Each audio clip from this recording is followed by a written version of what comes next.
Bonjour et bienvenue dans notre première vidéo sur Harry Potter. Aujourd'hui, on va vous parler des morts les plus tristes de Harry Potter. Alors oui, je sais, c'est un peu glauque pour une première vidéo, mais on n'a pas vraiment réussi à trouver d'autres sujets de vidéos que les autres youtubeurs Harry Potter n'avaient pas déjà fait. Même si je crois que vous savez qui a fait une vidéo sur les morts les plus tristes. On voulait aussi vous dire que nous ne sommes pas frères, on est juste copains et que nous ne nous voyons pas très souvent, donc ça va être dur de faire une vidéo toutes les semaines. On voulait aussi vous dire que c'est notre avis et que si vous pensez qu'une mort devait être plus haut ou plus bas dans le classement, justifiez votre réponse. Bon bah, je crois que c'est parti. Ok. Alors, on ne va pas parler de Rogue et de Edwige, car Rogue, quand il meurt, on croit encore que c'est un agent au service de Voldemort, donc on n'est pas choqué par sa mort. C'est après, quand on voit dans ses pensées, qu'on voit qu'il était gentil. Donc on ne va pas parler de lui. Edwige, on ne va pas parler d'elle juste parce que les morts suivantes sont plus tristes. En septième position, on retrouve les morts de Tonks et de Rémus Lupin. Alors oui, c'est vrai, ces morts auraient pu être à une place au-dessus dans ce classement. Mais c'est pendant la bataille de Poudlard. Il y a plein de choses qui se passent en même temps. Rowling décrit leur mort en 5 lignes et après c'est fini. Donc on n'a pas vraiment le temps, en quelque sorte, de s'attacher à ces morts. En sixième position, on retrouve Alastor Mowgray ou encore Mowgray Folleuil.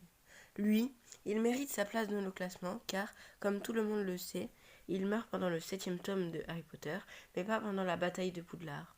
Donc, au contraire de Tonks et de Remus, on repense à la mort de ce personnage un peu bourru, mais qui est quand même gentil.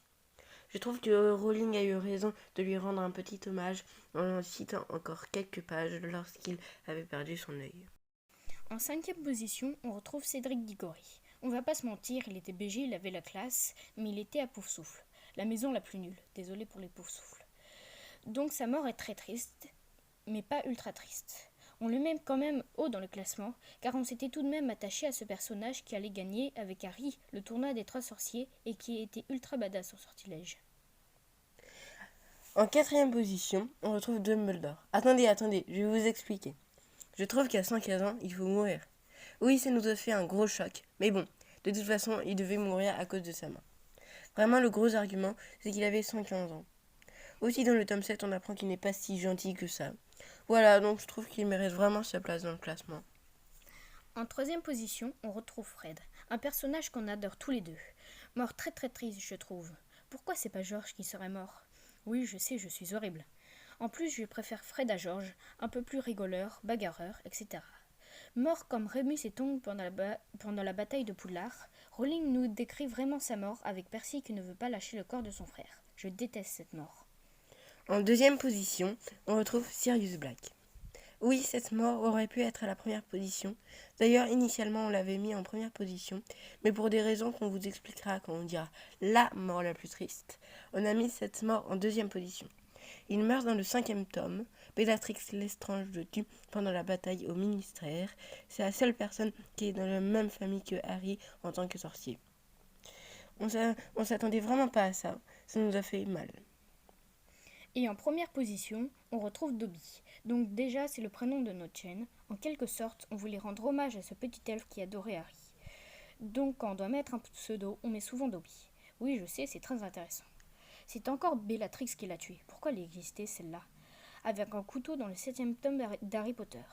Il meurt dans les bras de Harry, à côté de la maison de Bill et Fleur. Passage que je trouve très très émouvant.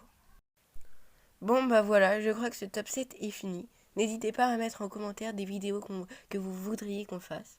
Sinon, abonnez-vous.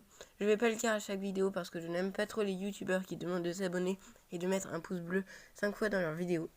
Aussi, on voulait vous dire que moi, je m'appelle Jacques, j'ai écrit ce qu'on allait dire et Jean C'est moi. a fait le montage vidéo. Bon bah salut!